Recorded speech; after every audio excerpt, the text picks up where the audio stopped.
Fernando Garcia, a 60-year-old man, had never imagined that life could be so cruel. His once peaceful and fulfilled existence was shattered in an instant. He had lost his beloved son, Samuel, and his daughter-in-law, Maria, in a tragic car accident that left their young daughter, Blanca, orphaned. Fernando's world was turned upside down.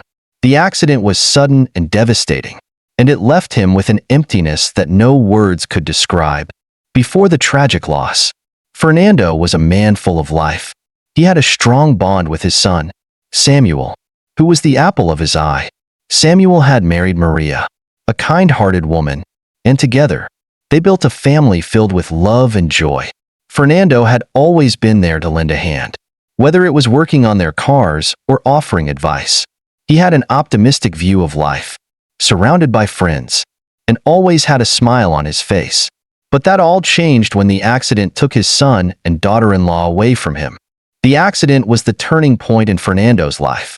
He fell into a deep despair, a grief so overwhelming that it clouded his every thought. His heart ached, and every corner of his home reminded him of the family he had lost.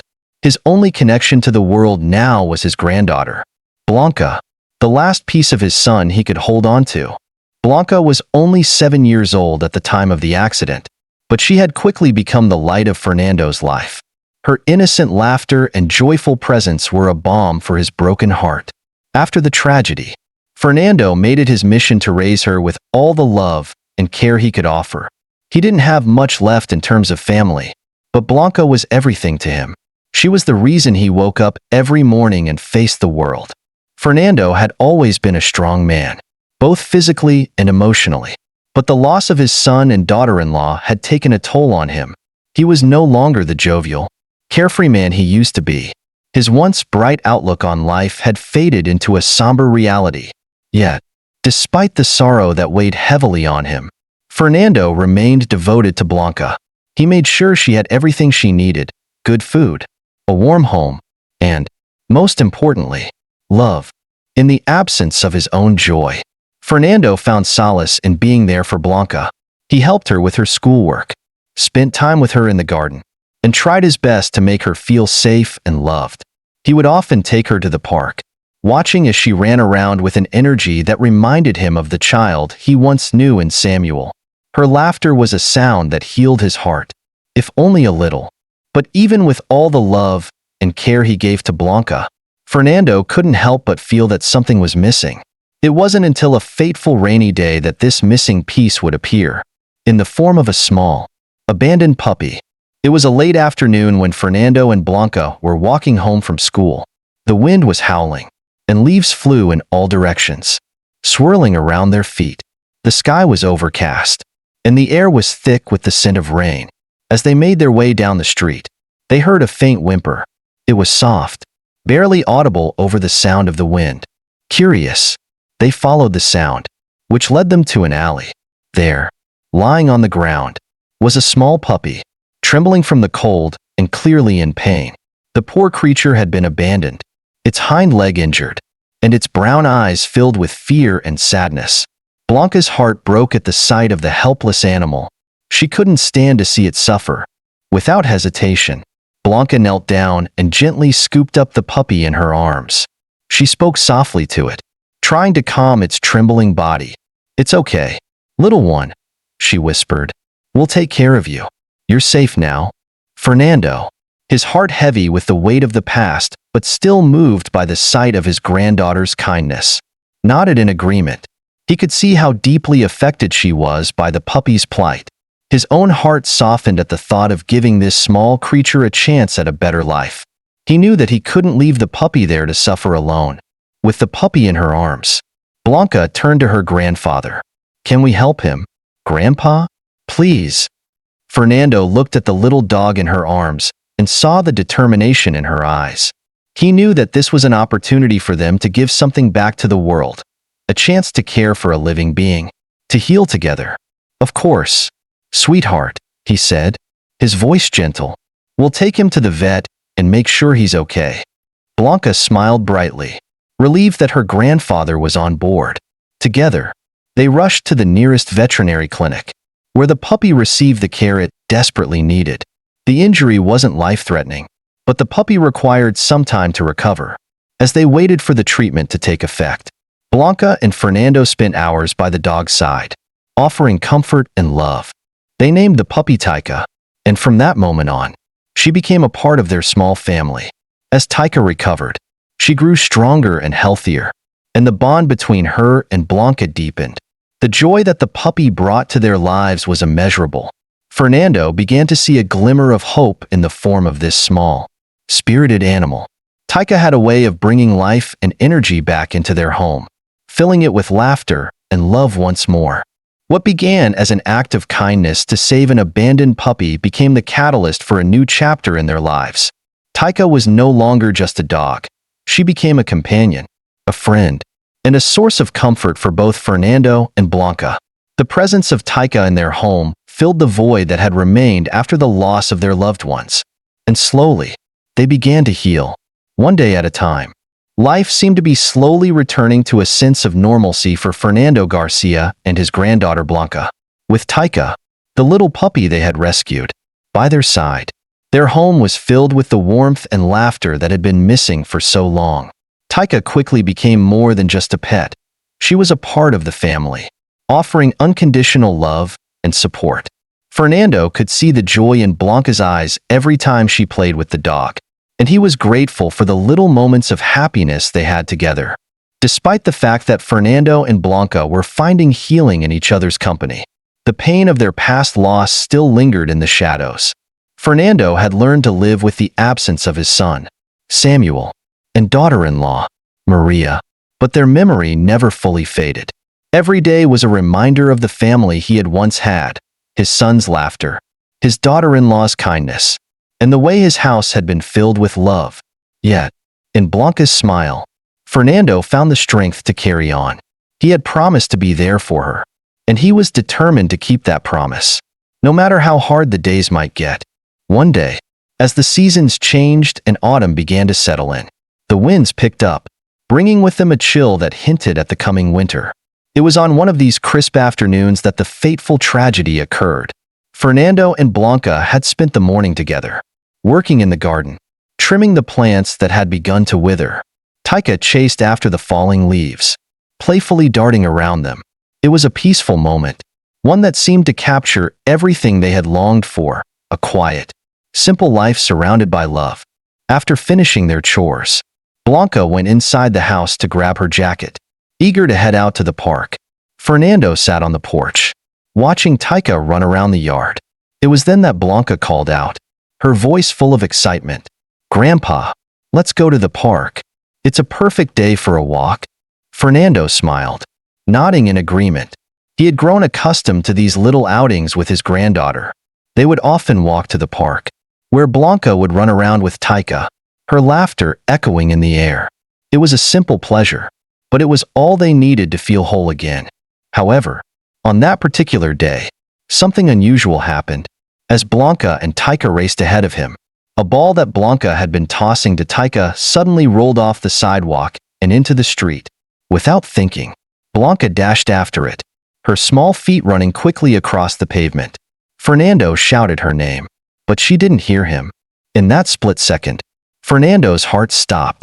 A car, speeding around the corner, appeared out of nowhere. Blanca, completely unaware of the approaching danger, continued to chase the ball, oblivious to the vehicle that was rapidly closing in on her. Fernando's voice caught in his throat as he screamed, but it was too late. The car struck Blanca with a sickening thud, sending her sprawling onto the asphalt. Fernando froze for a moment, his entire world crashing down around him. He rushed to her side, his heart pounding in his chest as he tried to process what had just happened. Taika, who had been running with Blanca, barked furiously, but it was too late to change the course of events. A passerby quickly stopped and called for an ambulance. Fernando held his granddaughter in his arms, tears streaming down his face as he begged her to wake up. The ambulance arrived within minutes, but Blanca was unconscious, and her breathing was shallow. The paramedics worked frantically, trying to stabilize her, but it was clear that her condition was critical. At the hospital, Fernando's worst fears were realized. The doctors worked tirelessly to save Blanca, but the severity of her injuries was overwhelming. Her small body had been battered by the impact of the car, and although the doctors did everything they could, Blanca's chances of survival were slim. Fernando sat by her bedside, holding her hand, praying for a miracle, but deep down, he knew the odds were against her. The night dragged on, and Fernando felt the weight of the world pressing down on him. He had already lost so much, and now it seemed as if fate was determined to take away the last piece of his heart. The thought of losing Blanca, the only family he had left, was unbearable. At dawn the next morning, Fernando was given the news he had been dreading. Blanca had passed away in the night. The grief that overwhelmed him was indescribable. He had promised to protect her, to keep her safe, and yet he had failed. It felt as if his heart had been torn out of his chest, and he didn't know how he would survive this second crushing blow. Taika, sensing the heavy sadness in the house, lay quietly by Fernando's side. She could feel the emptiness that had settled in the home, just as Fernando did. The small dog seemed to understand the magnitude of the loss, and her presence, though comforting, could not replace the joy that Blanca had brought into their lives. The days that followed were a blur of sorrow. Fernando felt completely lost. His home, once filled with laughter and love, now felt empty and cold. Taika was his only companion, but even her bright eyes and loyal presence couldn't heal the wound in his heart. As the funeral for Blanca approached, Fernando struggled with the idea of saying goodbye to the girl he had raised and loved as his own. The pain of losing her was too much to bear, and yet he knew he had to face the reality. Taika, ever the faithful companion, would be by his side, just as she had been since the moment they had rescued her from the streets. But little did Fernando know, the events that would unfold at the funeral would change everything. The day of Blanca's funeral arrived, and Fernando Garcia felt as though his world had shattered into 1,000 pieces. He had already endured the heartbreaking loss of his son, Samuel, and daughter-in-law, Maria. But losing Blanca, the last remaining piece of his family, felt like an unbearable weight. The pain that consumed him was indescribable. He had been through so much already, yet nothing seemed to prepare him for this final blow. As Fernando made his way to the cemetery, his faithful dog, Taika, walked quietly beside him. The presence of the small dog, though a comfort, could not fill the gaping hole left by Blanca. Taika seemed to sense the sadness in the air, her usual playful demeanor subdued. She stayed close to Fernando, offering him the only solace she could. Together, they arrived at the graveyard, where a small group of mourners gathered to say their final goodbyes to Blanca. The funeral was an emotional and somber occasion. Fernando stood at the gravesite, his heart aching with the loss of the young girl he had raised with all the love he had left in him. He thought of how full of life Blanca had been, her laughter, her dreams, her boundless energy, and now, all of that was gone. The finality of it hit him hard. He whispered his farewells, his voice breaking with sorrow. "Goodbye, my sweet girl. I will love you always," he murmured as he gently placed a flower atop her casket. As the mourners filed away, Fernando and Taika stood alone by the grave. Fernando felt as if he were being consumed by a deep darkness, unable to escape the crushing weight of his grief. He had lost his family, and now, he was truly alone. But then, something strange happened. Taika, who had been quiet and still throughout the service, suddenly began to act erratically. She started barking loudly and pulling on Fernando's sleeve, as if trying to get his attention. Fernando looked down at the small dog, confused. "Taika, what's wrong?" he asked softly, not sure what was happening. But Taika wasn't listening. She continued to bark and tug at his sleeve, her eyes wide with urgency. Suddenly, Fernando felt a strange sensation in his gut, as if something was wrong. He turned toward the casket, the place where Blanca had been laid to rest. For a moment, his mind raced with an irrational thought. Could something be wrong? Could Blanca still be alive? The thought was impossible, but he couldn't shake the feeling that something wasn't right. Without fully understanding why, Fernando rushed toward the casket. Taika followed, still barking loudly, her paws patting the ground in distress. Fernando reached the casket, and his heart skipped a beat when he heard something. Something faint but unmistakable, a soft sound, a quiet groan. At first, he thought it was just his mind playing tricks on him, but as he leaned in closer, the sound became clearer. It was a faint, rhythmic noise, almost like breathing. Fernando froze. He wasn't sure if he could trust his own ears. He looked down at Taika, who was now pawing at the lid of the casket, as though urging him to act. Then, the impossible happened. Fernando reached for the latch of the casket and, with trembling hands, opened it. The moment the lid came off, Fernando gasped in shock. Inside, lying motionless but alive, was Blanca. The young girl was pale, her body stiff and unresponsive, but she was breathing, her chest rising and falling, ever so slightly. Fernando's mind raced. He had watched as the doctors had declared Blanca dead. How could she be alive? What had happened? It wasn't possible. Or was it?